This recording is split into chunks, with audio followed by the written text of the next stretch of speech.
What's the creepiest, scariest thing that you've seen but no one believes you? It was the night before my stepmom died, lost her battle to cancer. I was 22, was spending the night in bed with my 9-year-old half-brother, cuddling him and telling him his mom was gonna be okay, it wasn't gonna hurt anymore. It's about 3 a.m. at the time, and after a while he immediately sits upright in bed, smiles, says I promise to be a good boy, mommy. I love you. Now my stepmom has been bedridden for the last month, so she's not moving anywhere. But I swear on my life, and my little brother agrees with me, for a split second I saw her standing in the doorway wearing her big giant fur coat, just smiling at us and just looking relieved. Brother went to sleep about 2 minutes later.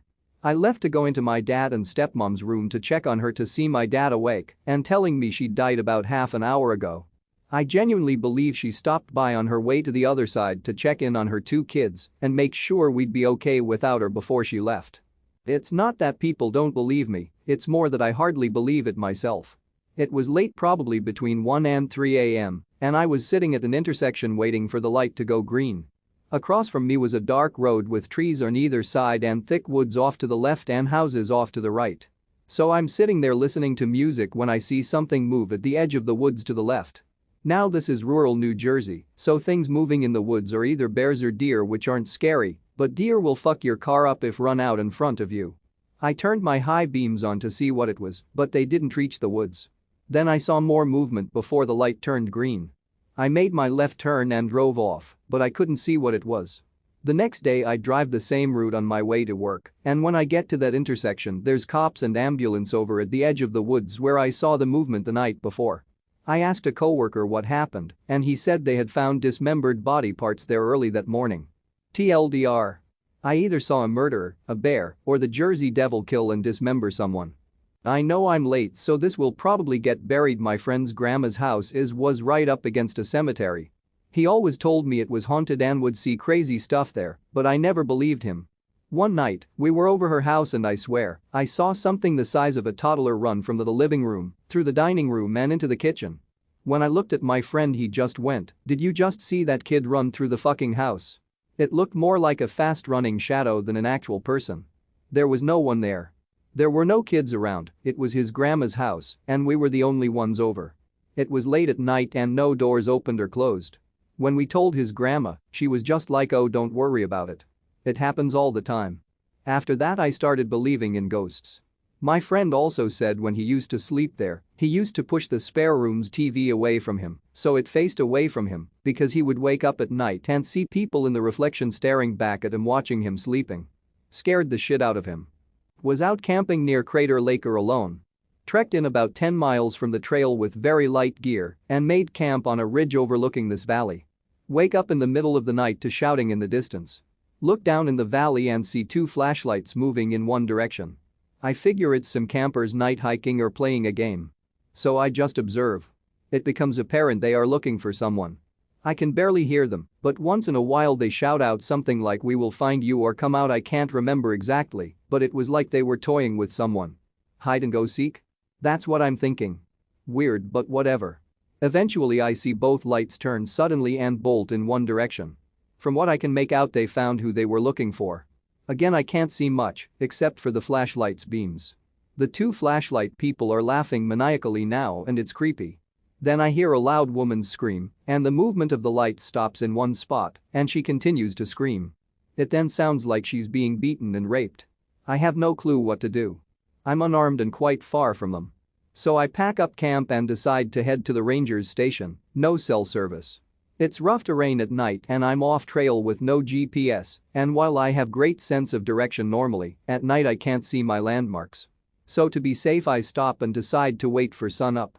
Hardly sleep, and as the sun comes up I figure out where I am and continue back to my car and the ranger's station. I finally arrive exhausted, but the station is closed. I find the number to the park service and make a report. They thank me and said they would send out search and rescue. I follow the news the next couple days but don't hear anything, and I'm extremely curious. So I call back the park service and ask to speak to the same guy I filed the report with. Apparently they found the people almost immediately, all camped out together.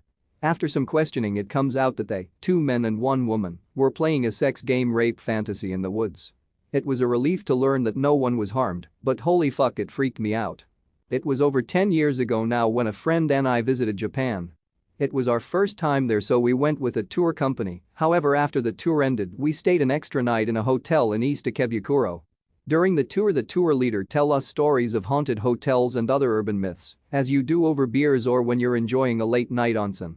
One of the things he'd tell us was to be wary if you find a room where the head of the bed was positioned next to the window, so if you look up while lying in bed you look out the window. He'd try to scare us by saying in those rooms ghosts would come through the window at night and drag you out to your death. Back to the East Ikebukuro hotel, we check in the early evening, and the first thing we notice is how small the room was. The second thing was they gave us a double bed instead of twin singles. The third. The bed head was right next to the window. We rationalized that the room was too small really to align the bed any other way, and the tour leader was full of shit. To be honest, we were more annoyed that we had to share a double bed, no homo. We decided to just let it go since it was just for one night. So we went out for dinner before turning in for the night. That night I get woken up by a door slamming shut and I jolt up. There, sitting at the foot of the bed, is a woman in a blue kimono. She had long hair and from what could make out, her kimono had butterflies on it. I freak out, dive and bury my head under my pillow. Looking back, that was a useless move if anything bad were to happen. I remember thinking, is this real? How can I check without looking? In my genius I decided to shuffle my foot down the bed, thinking if I don't touch anything, it's just my imagination. I didn't think about what I'd do if I did touch something. Little by little, my foot moves down the bed when I notice that there is definitely a depression at the foot of the bed. SOMEONE thing? Was there. I retreat my foot, start to sweat and at this point just start repeatedly saying the Lord's Prayer till I must have fainted or fallen back asleep. I remember waking up at 6 the next morning and my friend was already dressed and packed. I asked him if he saw or heard anything last night and all he says is, I don't want to talk about it, let's check out. Myself, wife and kids were driving near some cliffs near where we live. We stopped to take in the view and some photos. I lined the kids up with the cliff drop and ocean behind them and took some pics. As they took a step back for me to get a better picture, they fell off the edge of the cliff. I woke up sweating and petrified. The nightmare felt so real, one of those that really stick with you.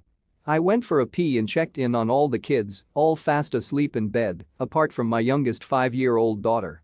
She was on the floor, she had fallen out of bed, but somehow was still sleeping. Next to her on the floor, knocked over I assume when she fell, was a bedside lamp. The bulb from the lamp had burned, was singeing into the carpet, I think ready to burst into flames. When I was like 10 I talked to someone all the time through the like 6-inch tall slit window to our basement. He would always tell me not to go in the basement when I'd ask to see him cause he wouldn't be there anyway. Talked to him for a year and a half. Told me not to tell my mom cause he didn't want to scare her. A few years later I was telling my mom about the guy in the basement. I quit talking to him by then, and she told me she could believe me because when I was a baby, she would always see my door to my room open like someone was peeking in to see if I was alright and then shutting it quietly. Told me that she figured it was the guy who owned the house before us because that used to be his grandkids' room. It was one of those small towns where our grandparents knew each other. My sister saw something on several occasions throughout our lives. I never actually saw anything, only heard something extremely vividly. Basically, one night everything was happening like usual. My mom was out with her friends watching some game, and my dad was watching a movie with my sister and I. It was a comedy, so we all went to bed laughing about it. I was lying in bed about half an hour after we were tucked in, reading a book. I heard somebody stomping down the hallway downstairs and then full on sprinting up the stairs. I figured it was just my sister coming back from getting a drink or something, but I would have seen her leave her room because our doors are right beside each other and the staircase is just around the corner. So then I figured it was just my mom coming back home and for some reason being extremely loud. The way my door is angled lets me see anybody who comes up the stairs, so I was watching and waiting as they seemed to be in quite a hurry.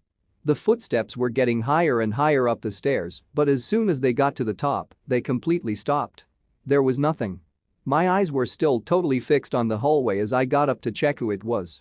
I turned the corner and there was nobody. I immediately got covered head to toe with goosebumps and tried to piece together what could have happened.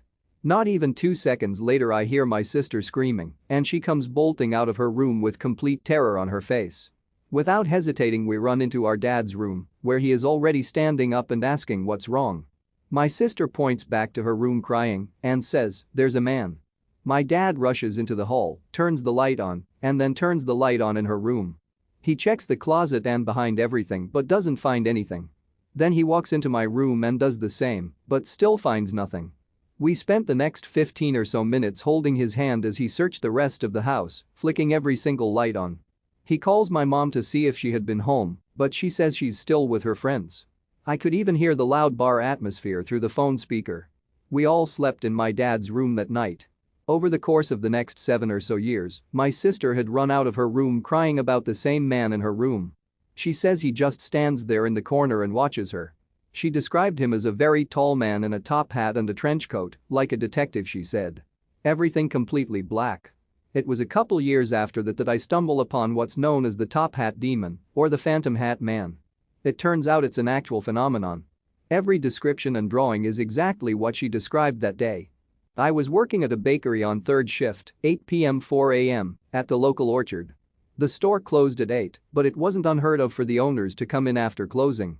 I had been working there for about a week at this point. I was out stocking the shelves, so it was close to the end of our shift, so probably 3 a.m.-ish. I turned to take something off of the rack, and there was a man standing by the cold case. He was late 40s, early 50s, bald, thin, average build, wearing a red flannel shirt tucked into jeans. He said, "Hello, how are you?" I said, "Hi. I'm doing well, how are you?" He said, "I'm fine, thank you." I put the bread on the shelf and turned to ask who he was, introduce myself, and he was gone.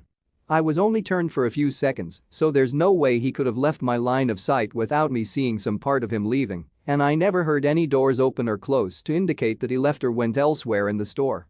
I told my mom when I got home because I was like, what if someone broke in? Do I want to work at a place where people can just easily waltz in undetected? She asked me about it. I told her it was weird because he was just standing there looking at a covered-up cold case, so he couldn't see what was actually in it, and he didn't seem like he was trying to steal anything. She told me it was probably just the owner. I met the owner a few days later. He was not the man that I saw there a few nights prior. It wasn't anyone that worked there. I had heard from co-workers that the owner was still working there because his son that was supposed to take over the business had died of cancer. That night after work I went home and looked up the son's obituary online, and I shit you not, it was the guy I saw in the store.